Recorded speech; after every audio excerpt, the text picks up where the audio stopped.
But tell me something. Have you ever felt invisible in your own home? Have you ever wanted to disappear just to see who would really miss you? Have you ever been afraid that if you truly changed, nobody would notice? Because I changed everything. I died inside and buried my old self. And the most terrifying thing is that maybe nobody misses me.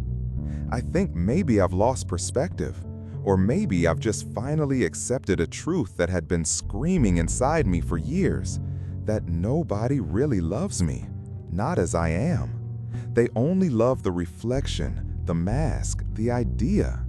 So I went further. I buried my old self, changed my name, my face, my voice.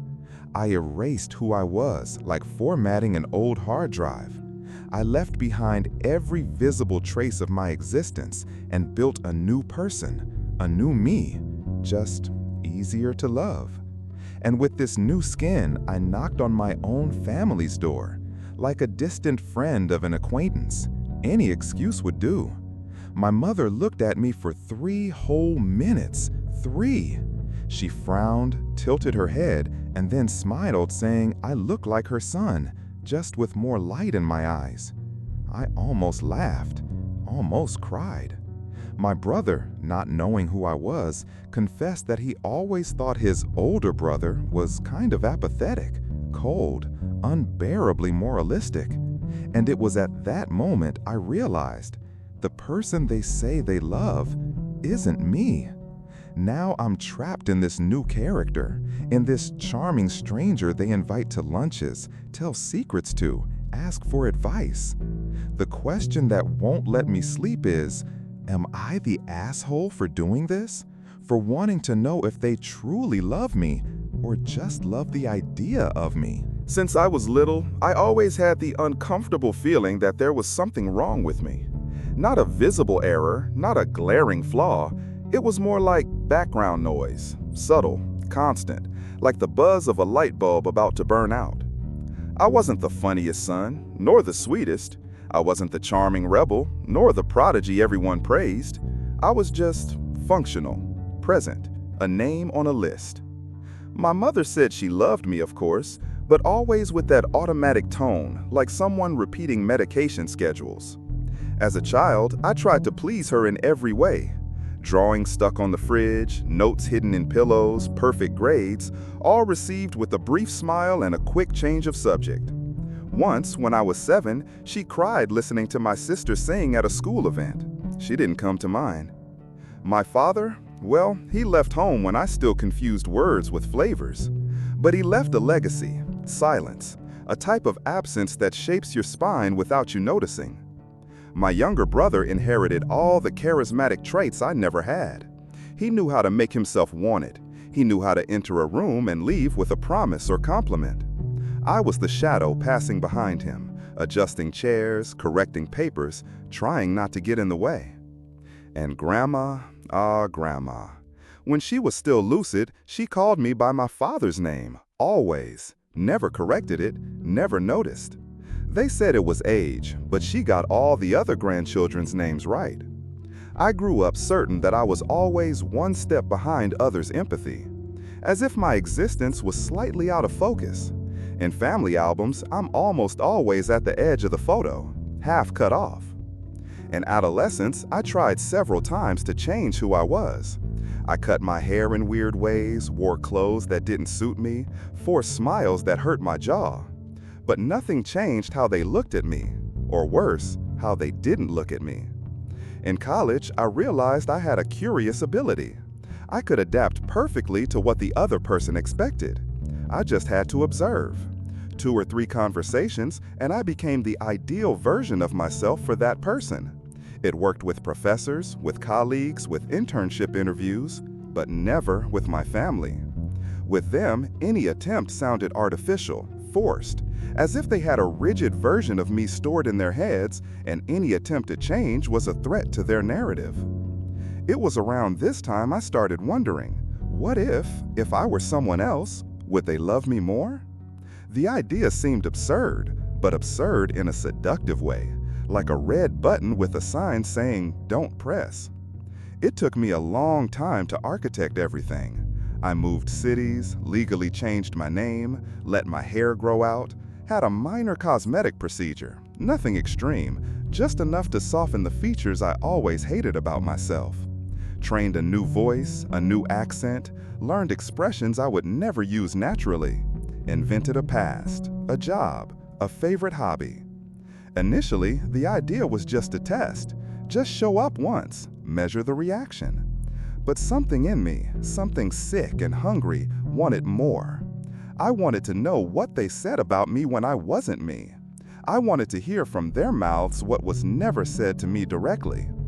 And that's how Matthew was born. A simple, common, comfortable name. Matthew was everything I never was. Spontaneous, charismatic, mysterious in just the right measure. A mutual acquaintance, an old school colleague, helped me create the pretext for approaching them. He told my mother that a friend who had just moved to town was a bit lost, needed some connections, and she, kind as always with strangers, invited me for lunch. That's how I returned home, not as a son, but as a visitor. The first time my mother saw me as Matthew, she offered me coffee before even asking anything. I noticed how she looked directly into my eyes, without that mechanical deflection she used when I was me. She smiled differently, relaxed, as if she were genuinely happy to have me there. And when she laughed at one of my jokes, a joke that honestly wasn't even good, I felt my stomach turn. It was a type of laughter I had never heard come from her. The strangest thing was the comment after dessert. "You know, you remind me of my son, but nicer." She laughed as if it were nothing, but that stuck inside me like an invisible splinter. What did that mean? That she saw in me something she wanted to see in her own son, but never did?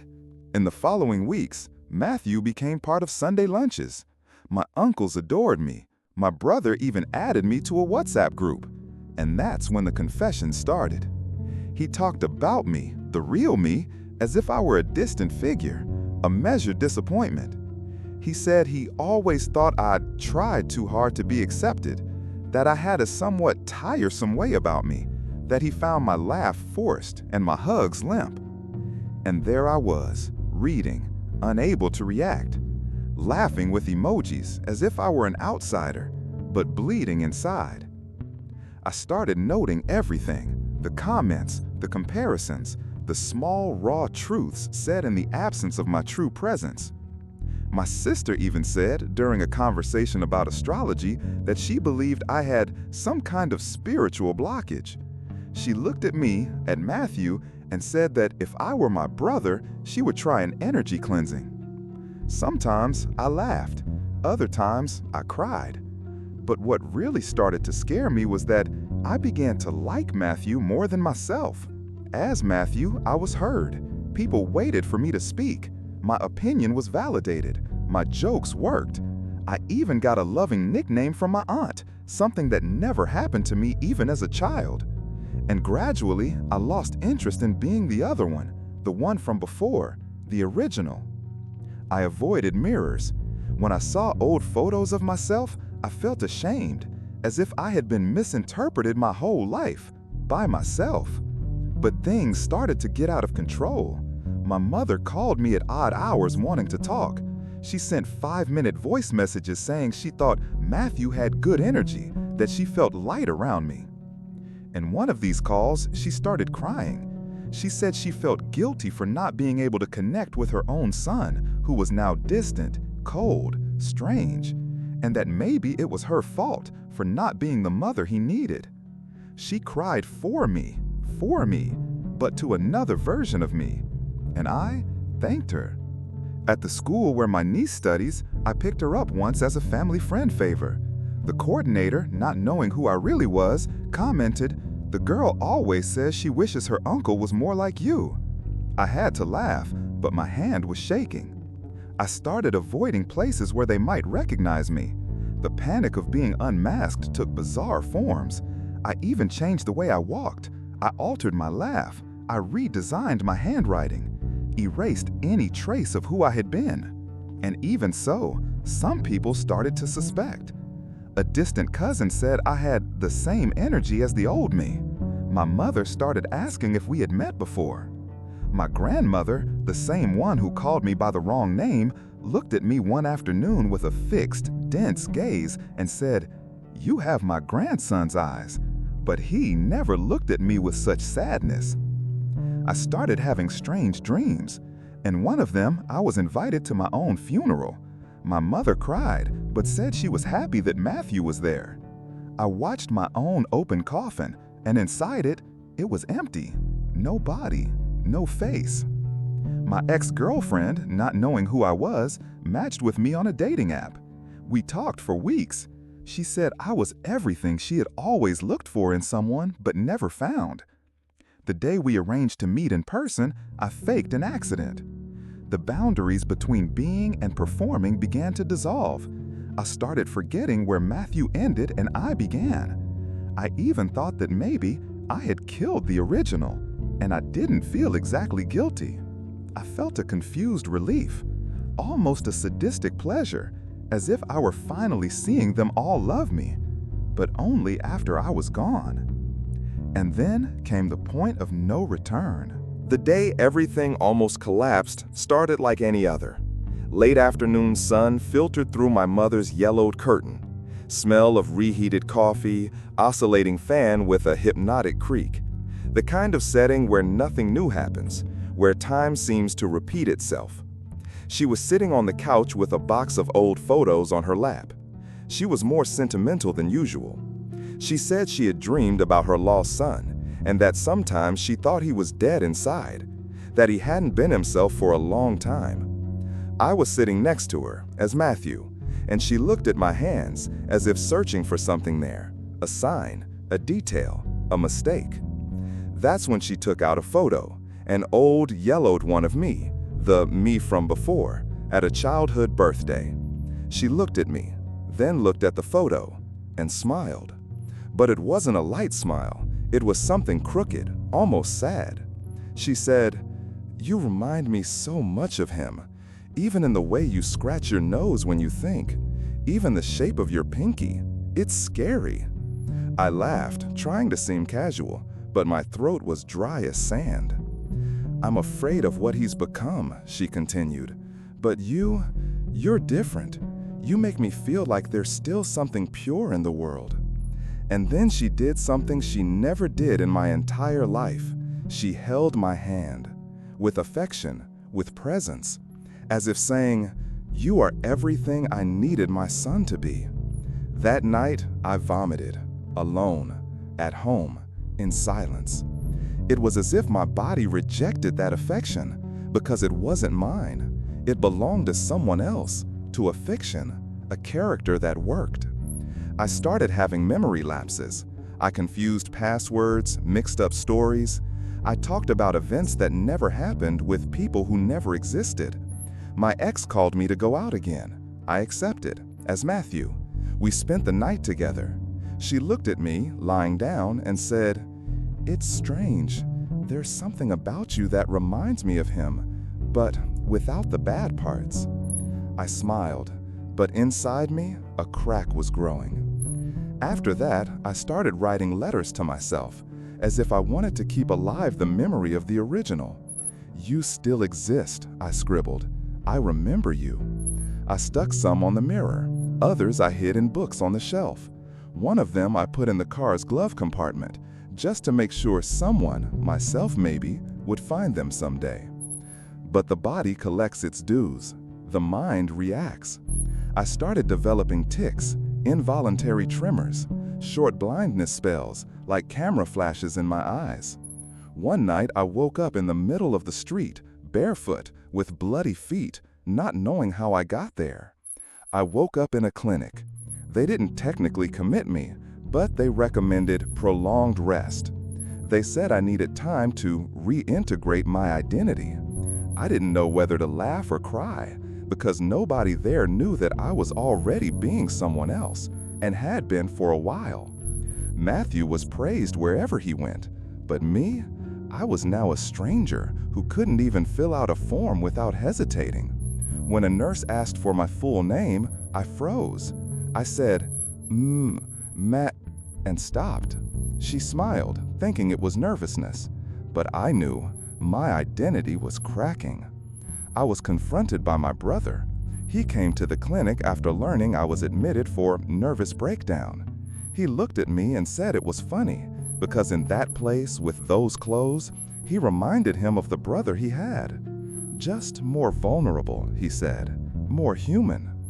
I wanted to tell him everything, to scream, but I couldn't, because part of me feared that if I told him, he would simply get up and leave the room in silence. At the end of that visit, he said something that destroyed me.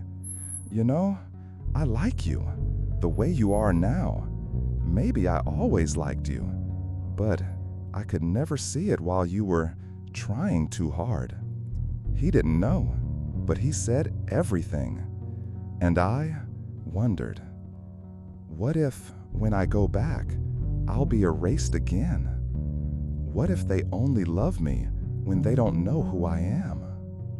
The following week, my mother showed up. She brought me a new shirt, said it suited the new me better. I just nodded, and when she left, I put it on. I looked in the mirror, and for the first time, I couldn't remember the face I had before. Sometimes, I'm sure they know. Not all of them, but someone knows. It was a specific day that marked me. We were at my mother's house, a Sunday lunch. It smelled like roast and basil, loose laughter, sounds of cutlery. I was talking about a place I'd never been, inventing a trip as Matthew to fill a silence, when my father, who barely spoke to me before, stopped chewing and said, "That reminds me of a story about my son, the one who disappeared." He said this looking straight at me, with a smile that wasn't from memory. It was more of challenge. I laughed by reflex, but the skin on my face was tingling. He never talked about me, not even when I was me, and now he was using my name in the past tense, as if he had buried someone. That same week, I found my nephew playing with a photo album. He pointed to an image and said, "This one here is the lion, Uncle, right?" I asked which one. He laughed. He said, "The one who pretends he's not himself, but he is." I froze. Later, I tried to pretend it was just a child's imagination, but the phrase echoed, "the lying uncle." Things got worse. My ex started asking me things only I would know. Details from old nights, forgotten conversations, fears I never told anyone. She threw these questions with a light smile, as if it were a game. But I saw her eyes. They were testing eyes. "You smell like home," she said one day, even being someone new. And then there was my mother's birthday dinner. The table full, everyone gathered. They put me at the head, in my old chair. Nobody commented. Nobody said, "Sit here, Matthew." They just acted as if it were obvious. My brother, always skeptical, toasted, "To the present," because sometimes the past needs to die for us to finally live. Everyone clinked glasses, except me. And at that moment, I knew. Either they know and they're playing with me, or worse, they know and they prefer this new me.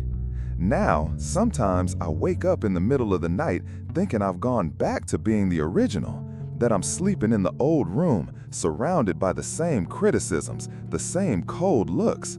But when I open my eyes, I'm in the new apartment with the life I built with a lie. And I wonder, if I tell them, will they hug me?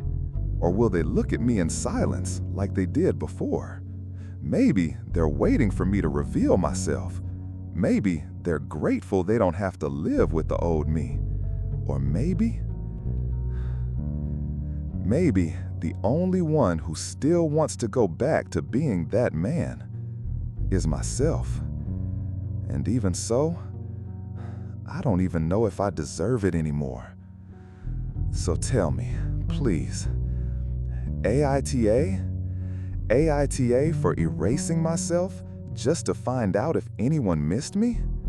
AITA for fearing that now they love me only because I'm no longer me. Now, sometimes I think they know. Not all of them, but someone there for sure knows, and decided not to say anything. Like when my father looked at me in the middle of lunch and said his son had disappeared, but with a fixed gaze on me. Or when my ex started citing things only I knew, like someone throwing breadcrumbs to see if I followed the path. Or the day my nephew, with innocent eyes, pointed at me in an old photo and said, "It's the uncle who lies that he's not himself." They know. Or think they know. Or worse, they know and they don't care. And this corrodes me more than silence. Maybe what scares me most is that this version of me, invented, false, fabricated, is more beloved than the man I truly was. Maybe I've discovered what I always feared. They love the idea of me, but not me. And now, trapped in this theater, I ask myself every day, is it worth going back? Did any of us ever really exist? And I don't know anymore. Really, I don't know who I am anymore. But you tell me. Comment down below. Have you ever felt invisible in your own home? Have you ever wanted to disappear just to see who would really miss you? Have you ever been afraid that if you truly changed, nobody would notice?